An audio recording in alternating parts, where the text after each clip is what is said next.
Hello friends.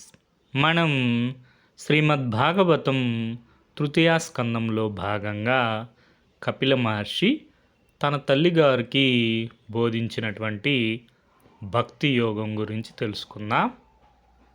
సూత పౌరాణికుడు చెప్తున్న భాగవతమును వింటున్న సౌనక మహర్షి ఇలా అడిగారు: ఓ సూత పౌరాణికుడా, తనకు జన్మంటూ లేకపోయినను, తాను జన్మ ఎత్తవలసిన అవసరం లేకపోయినను ఈ లోకంలో తత్వజ్ఞానమును బోధించడానికి పరమాత్మ తన మాయాశక్తితో కపిలుడిగా దేవహూతి గర్భంలో జన్మించారు.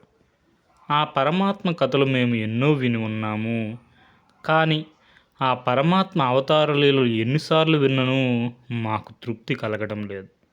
కాబట్టి మాకు పరమాత్మ అవతార లీలలు సవిస్తరంగా చెప్పండి అని అడిగారు. అప్పుడు సూత మహర్షి సౌనకాది మహామునులకు ఇలా చెప్పసాగారు: ఓ బ్రాహ్మణోత్తములారా, ఇప్పుడు మీరు నన్ను అడిగినట్టే విదురుడు కూడా మైత్రేయుని అడిగారు. దానికి మైత్రేయ మహర్షి ఏం చెప్పారో మీకు వివరిస్తాను. మైత్రేయ మహర్షి విదురునితో ఇలా అన్నారు: విదురా, తన తండ్రి అయిన కర్దముడు సన్యసించి వెళ్ళిపోగా కపిలుడు తన తల్లి దేవహూతితో బిందు సరోవరం వద్ద ఉన్న ఆశ్రమంలో ఉంటున్నారు.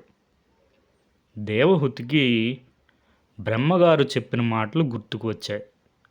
వెంటనే తన కుమారుడు కపిలును చూచి దేవహూతి ఇలా అడిగింది: కుమారా, నేను ఇప్పటి వరకు ఈ ప్రాపంచిక విషయంలో పాకులాడుతూ ఇంద్రియ లోలత్వంతో అజ్ఞానం అనే అంధకారంలో మునిగిపోయి ఉన్నాను.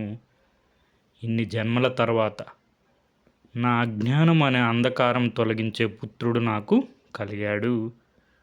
నువ్వు నాకు కుమారుడిగా పుట్టడం నా అదృష్టం. నువ్వు సాక్షాత్తు పరమాత్మ స్వరూపుడు అని నాకు తెలుసు. అజ్ఞానం అనే చీకటిలో కొట్టుమిట్టాడుతున్న ప్రజలకు సూర్యుని వలె ఈ లోకంలో ఉదయించావు. ఓ దేవా, మానవుల దేహముల యందు అహంకారము, మమకారము, అభిమానము, అసూయ అన్నీ నీ మాయ వలనే కల్పింపబడ్డాయి. వాటిని పోగొట్టడానికి నీవే తగినవాడివి. అందుకని నేను నిన్ను శరణు వేడుతున్నాను. ఈ సంసారం అనే మహావృక్షమును మొదలంటా నరకడానికి గొడ్డలి వంటి వాడివి. నాకు ఈ ప్రకృతి గురించి, పురుషుని గురించి వివరంగా చెప్పు. నీ వలన ఈ తత్వజ్ఞానము తెలుసుకోదలిచి నీకు నమస్కరించి అడుగుతున్నాను అని పలికింది దేవహూతి. సామాన్య జనులకు ముక్తి మార్గాన్ని బోధించే భక్తి యోగం గురించి తన తల్లి తను అడగడం చూసి ఎంతో సంతోషించారు.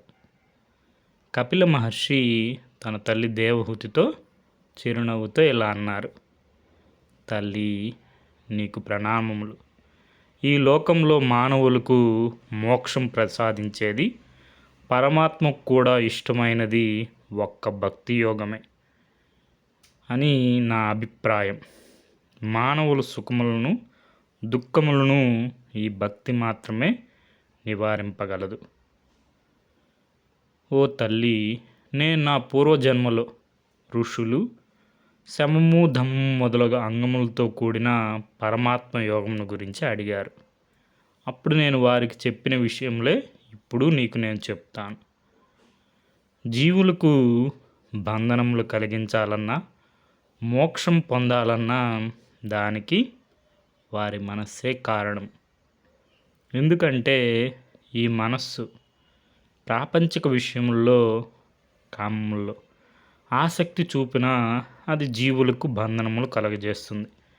అదే మనస్సు పరమాత్మ యందు లగ్నం అయితే మోక్షానికి దారితీస్తుంది. ఈ మనస్సుకున్న ప్రధాన లక్షణం నేను, నాది అనే వాటి వలన కలిగే కోరికలు, లోభత్వము, కోపములకు లోబడి ప్రవర్తిస్తూ ఉంటుంది. ఎప్పుడైతే ఈ మనస్సు ఆ కోరికలు, లోభత్వమును విడిచిపెట్టి నేను నాది అనే భ్రాంతిని తొలగించుకున్న నాడు ఆ మనస్సు పరిశుద్ధము అవుతుంది. అప్పుడు ఆ మనస్సు సుఖములను, దుఃఖములను సమానంగా చూస్తుంది. అప్పుడు జీవుడు తాను ఎవరో తెలుసుకోగలుగుతాడు. తాను ఈ దేహం కాదు, ఈ దేహము కన్నా వేరైనది మరొకటి ఉంది. అదే సూక్ష్మ రూపంలో ఉన్న ఆత్మస్వరూపం. తన అసలు స్వరూపం అది. ఈ విషయ వాసనలు ఈ దేహముకే కానీ ఆత్మకు కావు. ఆ ఆత్మను జ్ఞానము, వైరాగ్యంతో కూడిన మనస్సుతోనే తెలుసుకోగలం అని తెలుసుకుంటాడు. అప్పుడు జీవుడు ఈ ప్రకృతిని, అందులో ఉన్న విషయములను తృణప్రాయంగా చూస్తాడు. తన ముందు ఈ ప్రకృతి బలహీనమైందిగా పరిగణిస్తాడు. యోగులు పరబ్రహ్మమును పొందాలంటే ఆ భగవంతుని యందు అచంచలమైన భక్తి కలిగి ఉండడం తప్ప మరో మార్గం లేదు.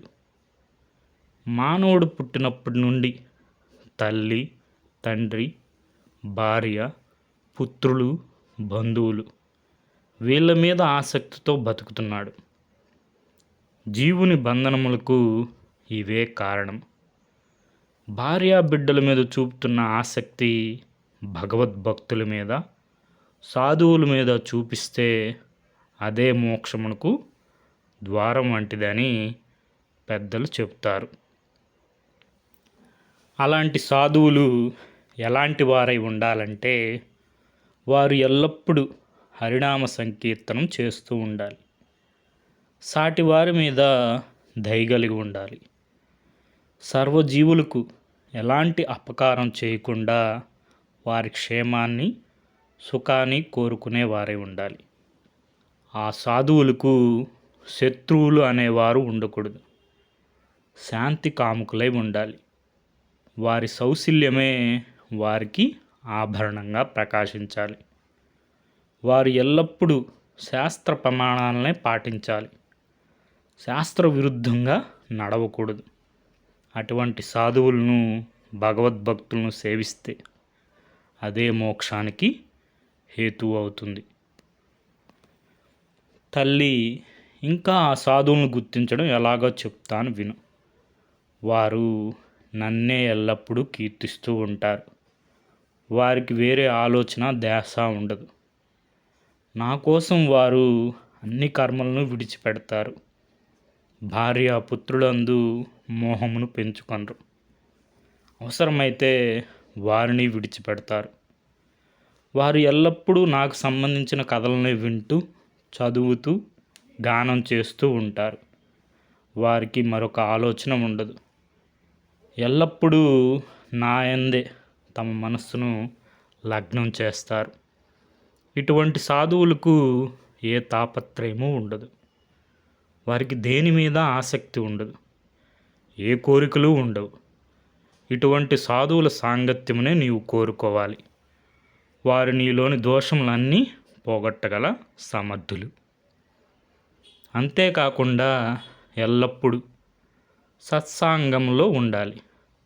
సత్సంగంలో ఉంటే చెవులకు, మనసుకు ఆహ్లాదాన్ని కలిగించే విషయంలో మాట్లాడుకుంటారు, చర్చించుకుంటారు. ఆ సాధువుల సాంగత్యంలో అవిద్య పూర్తిగా తొలగిపోతుంది. జ్ఞానం పెంపొందుతుంది.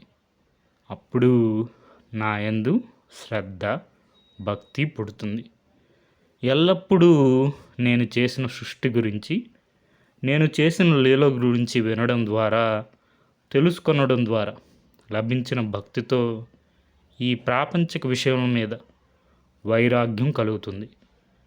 అప్పుడు మానవులు తమ మనస్సును విషయవాంఛల మీదకు పోకుండా నిగ్రహించుకోగలుగుతారు. ఈ విధంగా చేస్తే మానవుడు ప్రాపంచిక విషయంలో జోలికి పోకుండా వైరాగ్యంతో కూడిన జ్ఞానంతోనూ, యోగముతోను నా యందు కలిగిన భక్తితో తన దేహమునందు ఉన్న నన్ను దర్శింపగలడు అని భక్తి గురించి వివరంగా చెప్పారు కపిల మహర్షి తన తల్లిగారికి దేవహూతికి. ఇది మనకి శ్రీమద్ భాగవతం తృతీయ స్కందంలో కపిల మహర్షి తన తల్లిగారికి బోధించినటువంటి భక్తి యోగం. మూలం శ్రీమద్ భాగవతం, సరళమైన తెలుగు వాక్య మొదలు వెంకట సుబ్రహ్మణ్యం గారు. Okay friends, thank you for watching.